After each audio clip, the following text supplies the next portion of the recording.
Assalamualaikum warahmatullahi wabarakatuh.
Innal hamdalillah nahmaduhu wa nasta'inuhu wa nastaghfiruh wa na'udzu billahi min shururi anfusina wa min sayyiati a'malina may yahdihillahu fala mudilla lahu wa may yudlil fala hadiya lahu asyhadu an la ilaha illallah wa asyhadu anna Muhammadan 'abduhu wa rasuluh. Qala Allah ta'ala fi kitabihil karim ya ayyuhalladzina amanu taqullaha haqqa tuqatih ولا تموتن إلا وأنتم مسلمون يا أيها الناس اتقوا ربكم الذي خلقكم من نفس واحدة وخلق منها زوجها وبث منهما رجالا كثيرا ونساء واتقوا الله الذي تساءلون به والأرحام إن الله كان عليكم رقيبا يا أيها الذين آمنوا اتقوا الله وقولوا قولا سديدا يصلح لكم أعمالكم ويغفر لكم ذنوبكم ومن يطع الله ورسوله فقد فاز فوزا عظيما أما بعد فإن أصدق الحديث كتاب الله وخير الهدي هدي محمد صلى الله عليه وسلم وشر الأمور محدثاتها وكل محدثة بدعة وكل بدعة ضلالة وكل ضلالة في النار. Ma'asyiral muslimin yang dirahmati oleh Allah Subhanahu wa taala, marilah kita pertama-tama memanjatkan puji dan syukur kita kepada Allah Subhanahu wa taala yang senantiasa melimpahkan anugerahnya dan juga karunia-Nya kepada kita semua. Dan tentunya semoga salam juga tercurahkan kepada Nabi yang sangat kita cintai, yaitu Nabi Muhammad sallallahu alaihi wasallam beserta keluarganya, para sahabatnya, dan juga para pengikutnya yang setia mengikuti Rasulullah sallallahu alaihi wasallam. Sidang salat Jumat yang berbahagia, setelah kita bersyukur kepada Allah Subhanahu wa taala dan bersalawat kepada Nabi yang sangat kita cintai, yaitu Nabi Muhammad sallallahu alaihi wasallam, kita juga berharap dan memohon kepada Allah Subhanahu wa taala agar tentunya Allah Subhanahu wa taala meridai dan juga menerima amalan yang kita telah lakukan sebagai amal ibadah yang diterima, serta kita memohon pula untuk senantiasa dijadikan pengikut dari Rasulullah sallallahu alaihi wasallam yang setia, yaitu hingga akhir hayat kita, dan tidak kembali kepada keharibaannya para hadirin kecuali dalam keadaan berserah diri kepada Allah Subhanahu wa taala, yang tentunya hal ini telah ditegaskan oleh Allah Subhanahu wa taala di dalam surat Al-Imran ayat ke-102, wala tamutunna illa wa antum muslimun, dan janganlah kamu mati kecuali dalam keadaan beragama Islam. Ma'asyiral muslimin yang dirahmati oleh Allah Subhanahu wa taala, perputaran waktu para hadirin terus bergulir seiring dengan perputaran matahari. Dari hari ke hari, dari minggu ke minggu, dan juga dari bulan ke bulan, tanpa terasa kita akan sampai pada suatu putaran atau bahkan sudah sampai, yaitu di bulan Muharram yang merupakan permulaan dari putaran bulan dalam kalender Hijriah. Banyak dari saudara kita para hadirin yang menjadikan bulan Muharram ini sebagai momentum, sehingga memperingatinya merupakan suatu hal yang menjadi keharusan, bahkan terkadang sampai keluar dari aturan-aturan dan syariat Islam. Padahal Rasulullah sallallahu alaihi wasallam dan para sahabatnya serta ulama pendahulu tidak pernah melakukan hal-hal tersebut. Ma'asyiral muslimin yang dirahmati oleh Allah Subhanahu wa taala, mestinya kita banyak bertafakur, yaitu untuk bermuhasabah atas bertambahnya umur kita ini. Karena sesungguhnya dengan bertambahnya umur kita, berarti para hadirin hakikatnya kita berkurang kesempatan untuk hidup di dunia ini.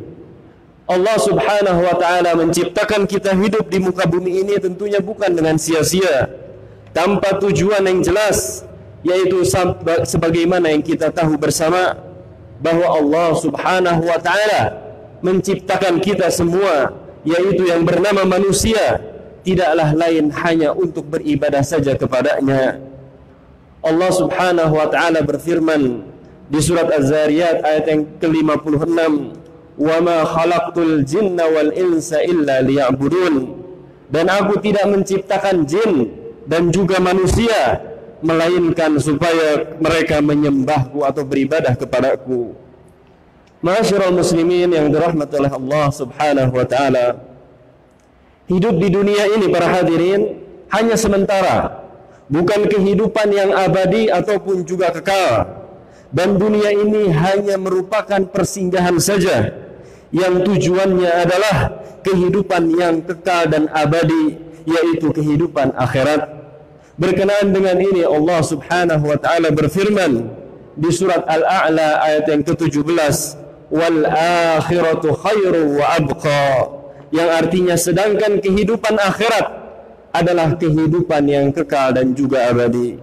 Maka ayat ini para hadirin menunjukkan bahwa kehidupan dunia dengan segala gemerlapan dan keindahannya tidak berarti apa-apa jika dibandingkan dengan kebaikan dan juga kekekalan kehidupan akhirat yang kekal dan juga abadi. Para hadirin yang dirahmati oleh Allah Subhanahu wa taala, maka tentunya seseorang yang beriman dan juga bertakwa kepada Allah Subhanahu wa taala, dia harus lebih dan lebih memanfaatkan kehidupan dunia ini dengan sebaik-baiknya untuk mempersiapkan kehidupan yang abadi tersebut dan menjadikan dunia ini sebagai sarana menuju kehidupan yang kekal dan juga abadi adalah akhirat kelak, dan tentunya lebih baik. Allah Subhanahu wa taala berfirman di surat Al-Hasyr ayat yang ke-18, "Ya ayyuhalladzina amanu taqullaha wal tanzur nafsum ma qaddamat lighad wattaqullaha innallaha khabirum bima ta'malun." Yang artinya, hai orang-orang yang beriman, bertakwalah kepada Allah dan hendaklah setiap diri memperhatikan apa yang telah diperbuatnya untuk hari esok. Hari esok di sini para hadirin adalah hari akhirat kelak, dan bertakwalah kepada Allah, sesungguhnya Allah Maha mengetahui apa yang kamu kerjakan. Para hadirin yang dirahmati oleh Allah Subhanahu wa taala, maka dengan hal tersebut para hadirin, lalu bekal apa yang akan kita bawa menuju ke kehidupan yang penuh dengan kebaikan tersebut? Dengan hartakah yang kita punya? Dengan pangkatkah yang kita banggakan? Atau keturunankah yang kita miliki dengan banyaknya? Ternyata bukan itu semua para hadirin. Sebab Allah Subhanahu wa ta'ala lah Maha Kaya, Maha Berkuasa, dan Maha Suci, tidak memandang yang lain dari hambanya kecuali bertakwa kepadanya. Sebagaimana para hadirin, Allah Subhanahu wa ta'ala ingatkan kepada kita semua dengan firman-Nya, "Inna akramakum indallahi atqakum," yang artinya sesungguhnya orang yang paling mulia di antara kamu di sisi Allah adalah orang yang paling bertakwa kepadanya, yaitu bertakwa kepada Allah Subhanahu wa ta'ala. Hal ini tentunya difirmankan di surat Al-Hujurat ayat yang ke-13. Para hadirin yang dirahmati oleh Allah Subhanahu wa ta'ala, maka jelaslah bagi kita bahwa bekal yang harus kita persiapkan tidak lain hanyalah ketakwaan kita kepada Allah Subhanahu wa ta'ala. Karena takwa adalah sebaik-baik bekal dan juga sebaik-baik persiapan kita semua.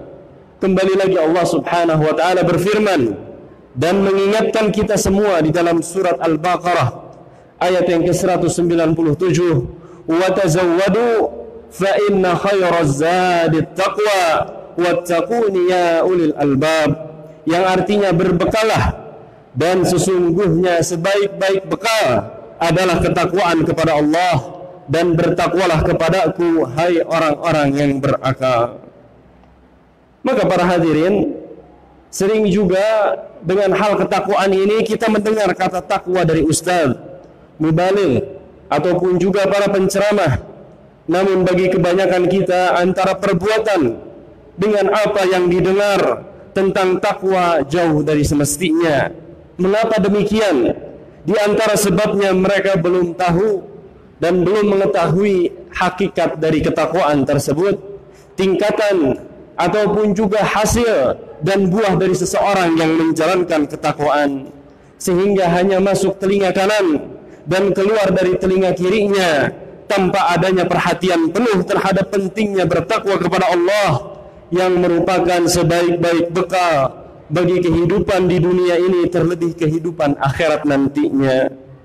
Sidang salat Jumat yang berbahagia, maka dengan hal tersebut kita harus mengetahui arti takwa, yang dimana takwa menurut syariat para ulama berbeda pendapat, namun semuanya bermuara, yaitu para satu di pengertiannya. Di antaranya, atau yang artinya para hadirin, adalah seseorang atau seorang hamba melindungi dirinya dari kemurkaan Allah dan juga siksanya. Hal itu dilakukan dengan melaksanakan apa-apa yang telah diperintahkan oleh Allah dan juga menjauhi apa-apa yang dilarang oleh Allah Subhanahu wa ta'ala. Ibnu Qayyim rahimahullah menyatakan, para hadirin, Hakikat takwa adalah mentaati Allah atas dasar iman dan juga atas dasar ihtisab, baik terhadap perkara yang diperintahkan atau terhadap perkara yang dilarang oleh Allah Subhanahu wa taala. Maka ketika dia melakukan perintah itu karena imannya terhadap apa yang diperintahkannya, disertai dengan pembenaran terhadap janji-janjinya, dengan imannya itu pula ia meninggalkan apa-apa yang dilarangnya dan takut terhadap ancaman-ancamannya. Ma'asyiral muslimin yang dirahmati oleh Allah Subhanahu wa taala. Kemudian kata at-taqwa ini para hadirin di dalam kitabullah yaitu Al-Qur'anul Karim mencakup 3 makna. Yang pertama adalah takut kepada Allah dan pengakuan superioritas Allah Subhanahu wa taala. Hal itu seperti firman-Nya di surat Al-Baqarah ayat ke-41, "Wa iyaya fattaqun," dan hanya kepadakulah kamu harus bertakwa. Kemudian yang kedua para hadirin adalah bermakna taat dan juga beribadah kepadanya. Sebagaimana firman-Nya, "Ya ayyuhalladzina amanu taqullaha haqqa tuqatih."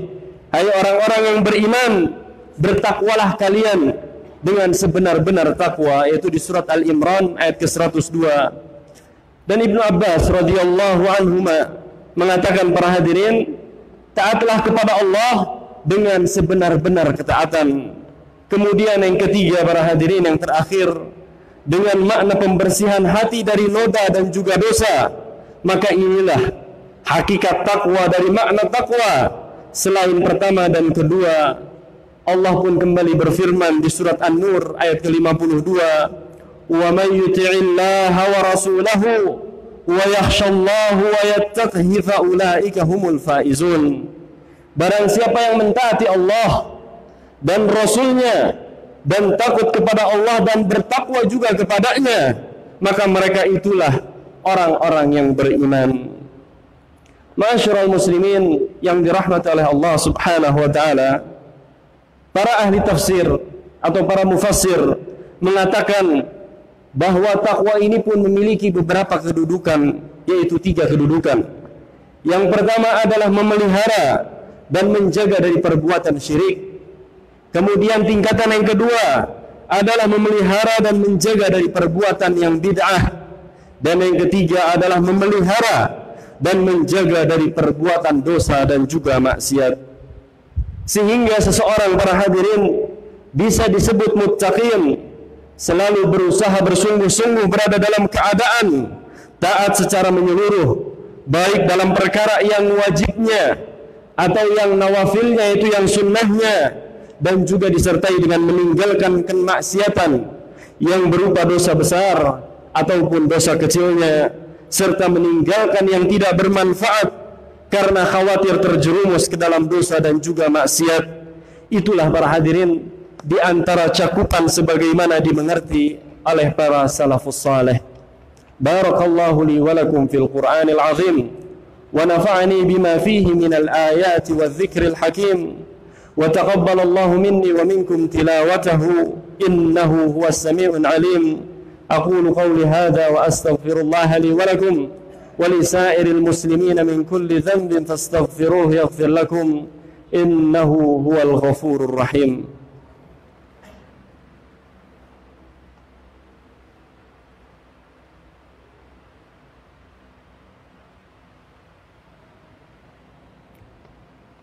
الحمد لله على فضله وإحسانه وأشكره على توفيقه وامتنانه وأشهد أن لا إله إلا الله وحده لا شريك له تعظيما لشأنه وأشهد أن محمدا عبده ورسوله صلى الله عليه وعلى آله وأصحابه ومن اهتدى بهداه وتمسك بسنته وسلم تسليما كثيرا.